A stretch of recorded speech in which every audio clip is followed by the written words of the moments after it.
সকলকেই জানাই শুভ নববর্ষ। হ্যালো, আমি রুশ্মি তোমাদের কাছে চলে এসেছি নববর্ষ স্পেশাল একটা রান্নার ব্লগ নিয়ে। নববর্ষের দিন প্রতিটা বাঙালির কাছেই নতুন জামা পরার সাথে সাথে খাওয়া দাওয়ারও একটা বেশ রেয়াজ থাকে।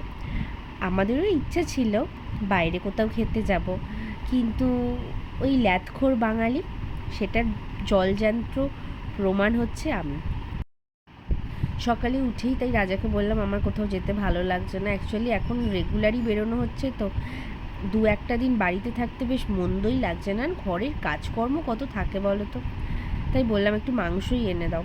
রেড মিট খাওয়া তো আমাদের সবাইরই প্রায় বন্ধই হয়ে গেছে। প্রথম দিনটা আর শরীরের কথা না ভেবে একটু মনের কথাটাও ভাবলাম।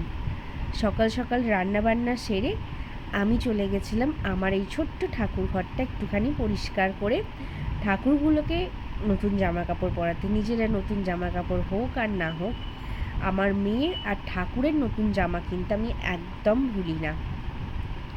তোমরা সবাই নববর্ষের দিন কী কী করলে কমেন্টে জানিও। কিছু কিছু রান্নার ক্ষেত্রে আমি কিন্তু নিজের রান্নার প্রশংসা নিজেই করি।